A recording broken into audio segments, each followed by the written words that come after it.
Hey everyone, welcome back to Board Chats here on Private Club Radio, brought to you by our amazing friends, Concert Golf Partners, boutique owner-operator of private golf and country clubs nationwide. If you, your club, a friend's club is looking for recapitalization, set up a confidential, very easy phone call with Peter Nanula and see if there's a good fit. Head on over to concertgolfpartners.com and the rest is history. But on this episode, we are talking about debt. We're diving deep into debt. And in this episode, we are chatting with Joe Abley and David Duvall of Club Benchmarking. We dive deep into various topics, including debt management, financial planning for clubs, clubhouse project financing, and insights into club benchmarking. We talk about the difference between good debt and bad debt, emphasizing the importance of planning cycles and crafting items that favor the club. Joe and David also highlight the risks of variable rates and the advantage of fixed rates, while stressing the importance of transparency with members about the costs associated with debt. We also explore clubhouse project funding, discussing the process of seeking outside capital, the importance of transparency in the process, and the dynamics of competitive bids. And to wrap it all up, we talk on the trend of long amortization periods and their impact on private clubs. I hate that word. So let's dive into Board Chats with Joe and David of Club Benchmarking. What's good debt, bad debt, too much debt? Let's just start the conversation. And a lot of clubs use debt. A lot of clubs use debt somewhat poorly.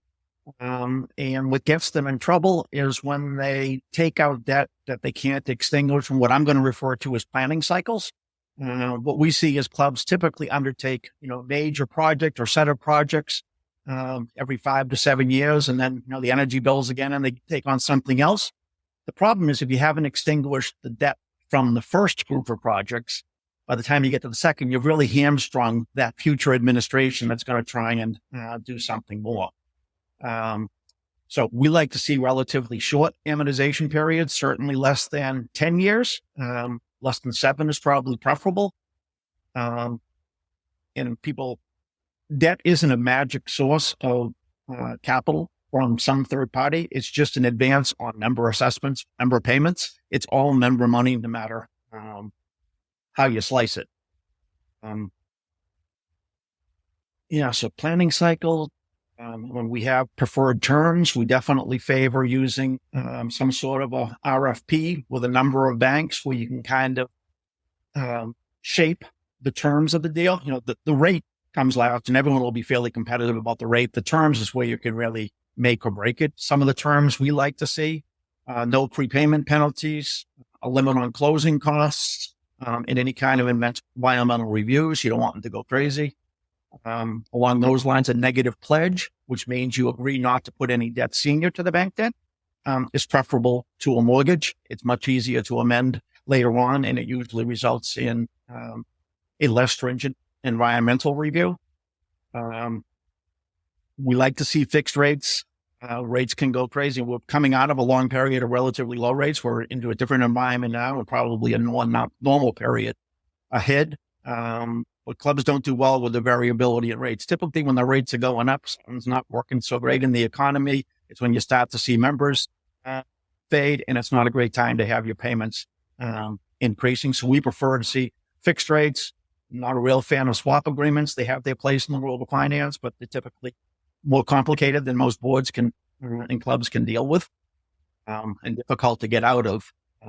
Everyone seems to have their debt amortizations longer than their planning cycles. We're trying to get people to think about that a little bit more. Balloon payments are a big issue in the industry, that boards, they want their project set to get passed, and they minimize the payments by having very long amortization periods. We may have a balloon payment due in 7 or 10 years with no real provision to pay that off. And I guess my last point before turning it over to Joe, which he'll add a lot more color to on this. To provide some color is that clubs, from an operating perspective, generally break even. They don't make much money. We focus in as a firm to guide clubs that you're putting in a magnificent new facility doing more weddings and banquet business is not going to pay the bills. It's generally not profitable enough. F&B is an amenity, not a profits. So that really you have to be very upfront with your members with respect to, if your payment is $1 million a year, then the members really need to be paying an additional $1 million a year to extinguish the debt. The one issue on amortization periods and balloon payments, most banks don't want you to have a term of any more than 10 years. So if you have an amortization period of 25 years with a 10-year bullet, you get to the end of 10 years and 72% of that principal is outstanding. So that's scary. And you're leaving that for 2 or 3 boards later because the way boards cycle. We've been surprised when we've done our survey that when we've asked clubs, do you have debt? What are the terms? Blah, blah, blah. Do you have a balloon payment?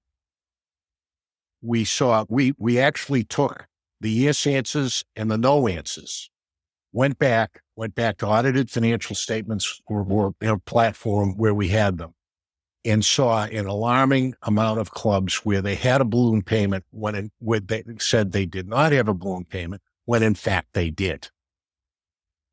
So it's, Dave and I always like to say, club boards don't know what they don't know. And we certainly didn't back in 2006. We really didn't. The balloon payment phenomena, if there's the federal government programs really did a lot to save the clubs in 2020 and 2021. But if balloon payments are going to be coming due in the next, 7-8 years out, and there's no BRTC out there, there's a problem coming. And to Dave's point, you're not going to be able to have a new aspirational project or redo the clubhouse or to redo the pool when the planning cycle comes along. One small thing that we noticed, back to Dave's point on the RFP process, banks have certain covenants that they use that are more applicable to private businesses. And that you do need to make sure that when you're agreeing to terms and agreeing to restrictive covenants, that those covenants are consistent with what your business reporting model is. Because it's very easy to trip over that. And it's easy to do. Club controllers, club general managers, they're CMAA trained. They have access to club benchmarking. We know the accounting firms out there that are involved. You can tailor it in a way, but you don't want to get into a position where the economy is a little tough. You trip a covenant, and that is the bank's excuse to then call the loan. Well, we haven't seen that. What are some things, clubs or personnel can do to alleviate that or not come close to that? Or, what are some safety measures to take to ensure that doesn't happen? They need to have what we call an integrated funded long-term financial plan that goes out in time and shows your operations, your membership, your depreciation, which is a proxy for assets that you're going to replace down, any known aspirational capital projects that you have, debt and debt repayment, consumptions with respect to capital assessments, monthly capital fees, initiation fees. You just kind of lay it all out, put it out over a preferably 10-year period. So then when you set the covenants, you've set them based upon a plan that you have. And I'd ask Dave to kind of add to that. Just to follow up on Joe's point about that terms and making sure they work with your business model, as we know in the club world, a lot of the capital flows don't move through the P&L or the EBITDA line. Many cases, it flows directly to the equity section, where the banks, if they're working with a printing company or a restaurant or something else, typically start with EBITDA, for lack of a better term, and with some add backs or subtractions as the basis for figuring out what the debt service ratio or other covenants may be there. We prefer to see clubs start with the change in members' equity, which definitely picks up all of the capital flows, and then you do your add backs or takeaways from there. But it's an important distinction, and not all bankers who don't do a ton of work with clubs would know to do that. The banks may need some educating. But it's one of the things that you put in the RFP to start the education process. That's your desired starting point for any covenants. How do you know if you have too much debt, or what is too much debt, or what are some, tests, I guess, so to speak, that a club can take that lets them go, oh, okay, I think we're getting close, or, ooh, this is not a good situation. Like, what's we use a real rough cut, high level test of 1 times dues as a place to kind of say, this may be getting to be a bit much. But there are exceptions to every rule. So it's not a hard fixed rule. It's just some place. Look, to answer in softer terms, how do you know you have too much? When you're forced to repay debt, but you don't have enough capital to pursue your other plans, you probably got too much debt. When you can't extinguish it before your next big capital need, probably got too much debt or insufficient inflows. And I think it's more, can you continuously execute on your long-term plans without the debt hamstringing you? And that's the ultimate testing. Yeah. I mean, the one thing that we do see is that club takes on debt. They don't have sufficient targeted flows to pay off that debt. They've used that debt to do something really nice to the facility. And what they end up doing is then taking money that they would otherwise be investing in the facility, funding depreciation, and using it to fund the debt. At the same time, and this doesn't go noticed by a lot of clubs, when you do a nice thing to your clubhouse, as an example, your operating costs are going to go up. As an example, another particular example is, let's say you expand your F&B footprint. So that is more cost. So your operating costs are going to go up. Your utilities are going to go up. The amount of people you have supporting that is going to go up. Your depreciation expense is going to go up, which put another way is that in 3, 4, or 5 years, you're going to have to start replacing those assets just to keep it fresh. Well, if you haven't had a dedicated source to pay your debt, and you're not keeping up on what we call your obligatory capital, funding depreciation or funding a reserve study, that kind of stuff, that is an indication of the start of a spiral, not in a good direction. So, excuse me. So let's say you're seeing the spiral. What do? I'm on the board of my club, and I'm starting to see the spiral coming, the funnels, the writing on the wall. What are some first action steps? Like, how do you take control? So I'm not going to say that this is a good action step, because it isn't.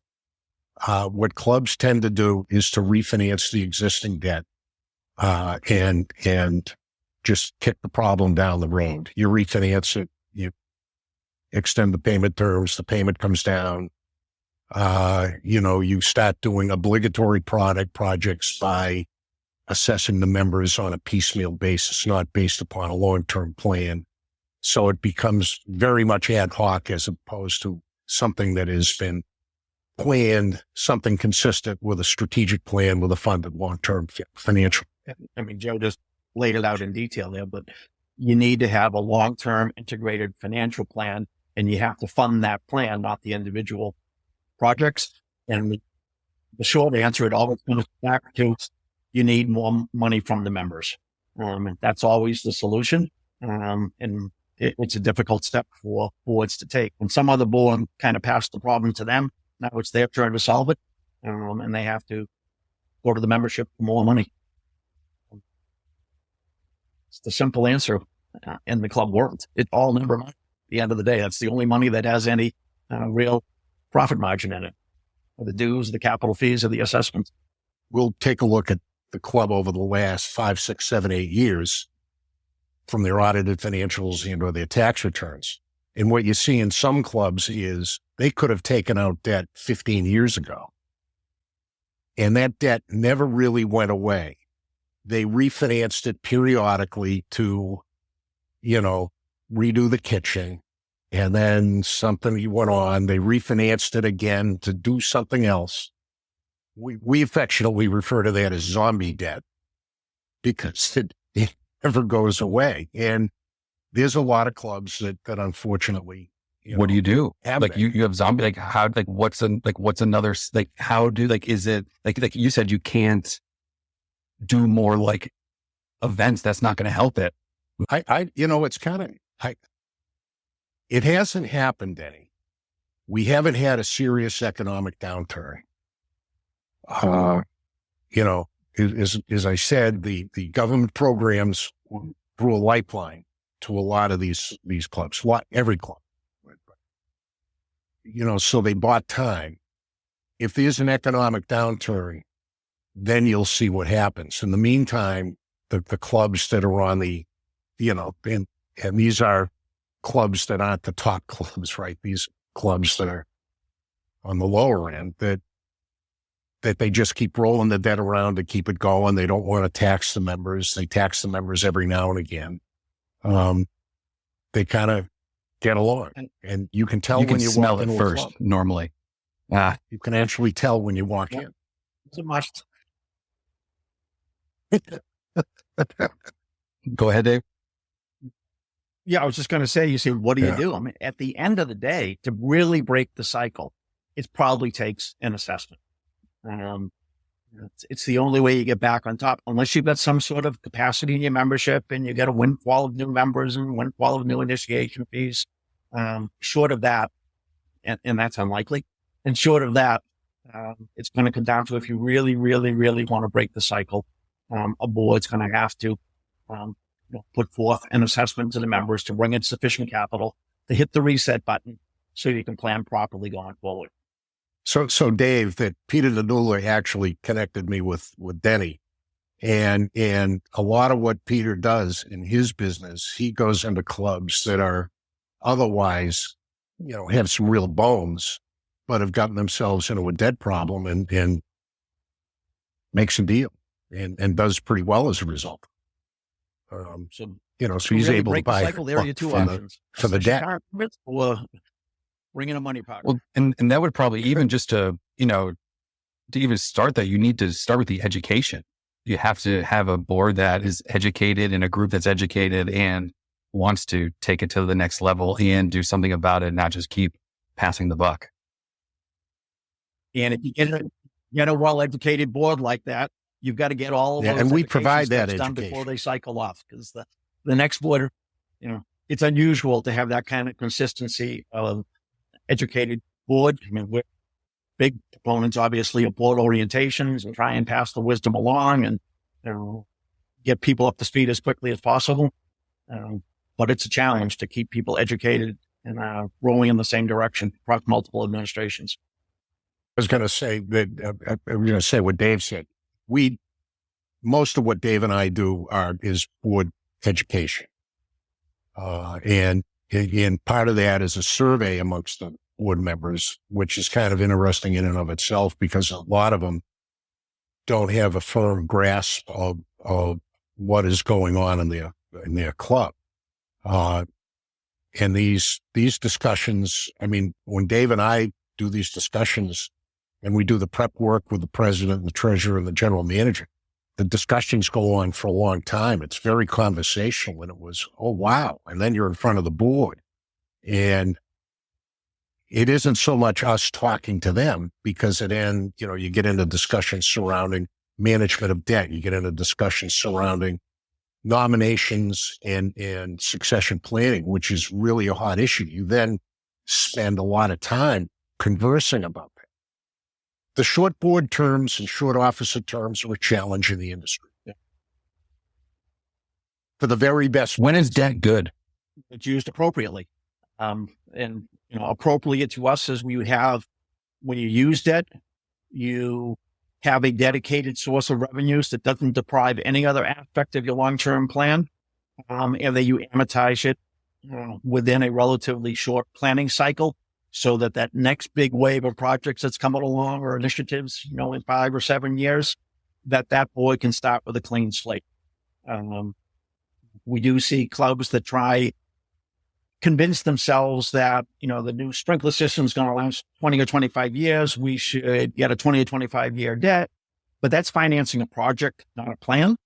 And yeah, future people are going to be using this irrigation system, but you used up the last irrigation system. And the way this works is every wave of members that come through, every cohort group, every generation, whatever, gets to pay for some log-lived asset that someone else is going to use.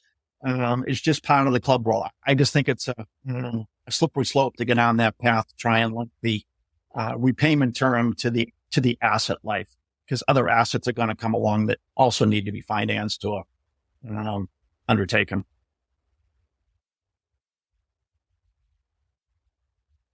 So a couple of points. You had asked at the beginning, Denny, that, how much is too much debt? And, the correct answer really has to do with what's in your long-term financial plan. How is it being funded?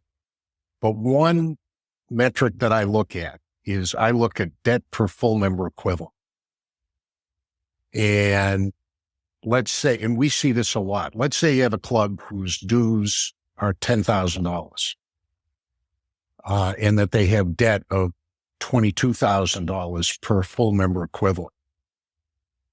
That is too much. And the reason is that if there ever came a point in time where the club did call the loan, or if the balloon comes due and you try to refinance it and cannot, that debt, $22,000 per member, in theory, you'd have to assess. That's too much, so you have to kind of think in the back of your mind, if everything went sideways, what is the amount that would be the least painful to members? And, for a lot of clubs that don't have wealthy demographics, hitting them with a huge assessment could be death, right? And back to, question to Dave on, when is debt good? Well, in those situations where you don't want to, because you can't whack your members $15,000 or $20,000, taking out debt and having a debt service assessment so that they're paying out that assessment in effect over a longer period of time makes sense. I mean, at Dave's club, when you did it at Charles River several years ago, that was almost the perfect example of what you do. I think it worked well in terms of what did you do there? Soup the nuts. What was the scenario? What did you do? Yeah. And then what's the outcome? Well, we had a long list of projects that I'd say we had gotten behind in capital in the early 2000s. We had a long list of projects to get through. We funded almost all of them internally.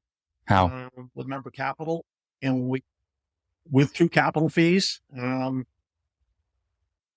through initiation fees. It was kind of pay as you go. And when we got to the last big project, which was part of the clubhouse, or a clubhouse redo, we did need to look for outside capital, but we did follow the game plan that we'll describe today. We put together an RFP.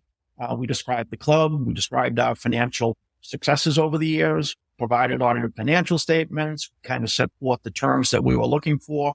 Again, no prepayment penalties, minimize closing costs, minimize your environmental reviews. And we had numbers around these numbers, what we thought we could reasonably request. Negative pledge instead of a mortgage. We wanted a fixed rate. We wanted our choice between mortgage style or straight line amortization. We definitely didn't want a balloon, we definitely didn't not want a balloon in there. We wanted to amortize it over a relatively short number of years, with a fixed rate. Made clear we were not looking for a variable rate with a swap agreement. We wanted a true fixed rate. And the definitions were based on the change in members' equity, not on starting with the P&L. And we had 10 banks in the fold through the process. A couple dropped out immediately, but the competitive juices start going. And the beauty of running that kind of a process, what everyone's telling you. You go back to each of the groups saying, hey, you weren't on board with this term, but we got 6 banks that are. Is this your chance to stay in the boat? You want to stay in the boat, or is this your time to say, it's time to leave? We kept it 100% above board, totally transparent. 9 of the 10 banks had member representatives. So we said, this has got to be an above board process. And at the end of the day, we had 2 or 3 banks that came up with the exact terms that we were hoping for. And then at the end, it just became an issue of the rates, and they were all very, very close. So it was a couple of month process, lots of interviews, lots of banks, but it did work. What were some of the friction points with the whole process? And this goes back a little ways for me there. And this would have been 2013-ish friction points at the time. Actually, some of it, I had a long-term planning committee with several bankers on board, and they thought we were being too aggressive in the asks. You'll never get that. You'll never get that. You'll never get that. And as Joe alluded to, I had spent my career in finance and the venture capital world, and I was used to kind of this multi-point negotiation thing where you're kind of sitting in the catbird seat. You know what everyone's telling you. They don't know what anyone else is telling you. And you just use that kind of knowledge as a lever in the process. And I ask people, do you want to stay in the process? You want to? Now, granted, our club was very attractive credit risk. So we had a lot of people engaged. And 2 years later, when I got more involved up here in Vermont, we ran the same process, and I think ended up with equally strong terms. So there's a process to it. It's not just going back to your incumbent bank and say, what can you do for us? That's very rarely how you're going to get your best deal. It's often going to mean a change. I guess I should mention that on a change. Most of these banks that do provide you with some debt also want to tie up all your other accounts and capital, or at least the majority of it. And as we saw earlier this year, single bank risk is an issue you don't want to have. So as you enter any of these arrangements, you want to make sure that your funds are invested in U.S. Treasuries or invested in some sort of a spread out deal that touches a number of banks. And a lot of banks have these things, so that you don't expose yourself to single bank risk. What else was I going to say on that? And when they take over your operating accounts, it's an important, they charge differently. You've got your banks, they can charge differently for your fees, compensating balances, whatever, on your disbursement and operating accounts. And it's worth having them map out what's this really going to cost. Give them your last 6 months or 12 months worth of bank statements and ask, what would this have cost to manage this banking relationship? And that can vary greatly. Some banks will give you all of their services. Some banks charge heavily for it. I guess the other thing I learned in all this is oftentimes the small regional banks are benefits for clubs in the large national banks. They're not as eager to negotiate their 3,200 page loan documents.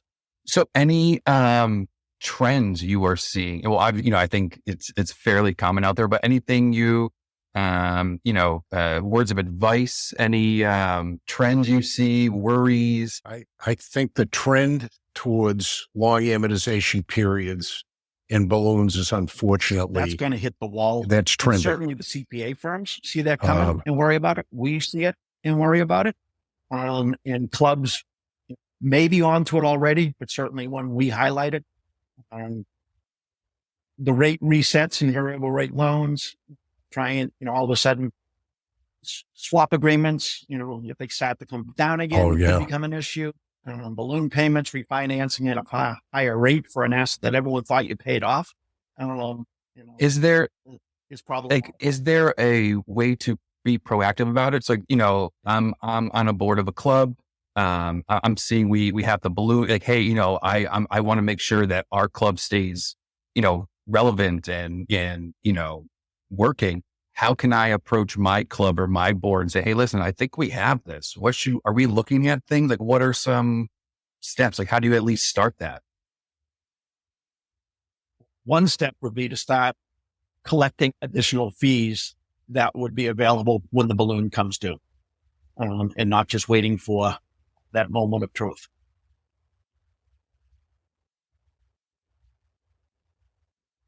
And I'd say secondly, Dave, and it's really a big thing. President needs to get in front of the membership, be transparent, put that long-term financial plan up on the screen so that everybody sees it, so that members know what's coming and why, irrespective of whether 2 presidents ago when they entered into this, they weren't as transparent about it. You got to, one way or another, the members are going to have to get involved. I mean, what I found personally is the more you got in front of members, the more you showed them, the more you were transparent. And I'm talking about architectural drawings for bar, right? That they feel included, they get to ask the questions, and you get the support. I hear too much, Dave, and I don't know if you hear the same, where, the board decided they want to do something. The bylaws state that you have to get membership approval. They don't tell the members, they weren't transparent. They try to ram something through the membership and they lose a vote because they weren't transparent. I think transparency in clubs is Totally agree. just huge. And it doesn't matter for what. It's even for one club that we're doing work for, the recommendation was you got to get in front of the members. And they said, all right, so what should we talk about? Well, they're just finishing a reserve study. And I said, well, there's an update, there's the financials, and go over the reserve study with the membership, just so they understand how much it costs just to keep this place going on a year after year basis. Members don't know that, right? I like that. They don't know. So transparency. Totally agree. If you, your club, or a club might be interested in some recapitalization, head on over to concertgolfpartners.com to learn more. That's concertgolfpartners.com. Make sure you check out plenty of our other previous episodes of Board Chats where we dive deep into the world of private club boardrooms. Catch you on the next episode.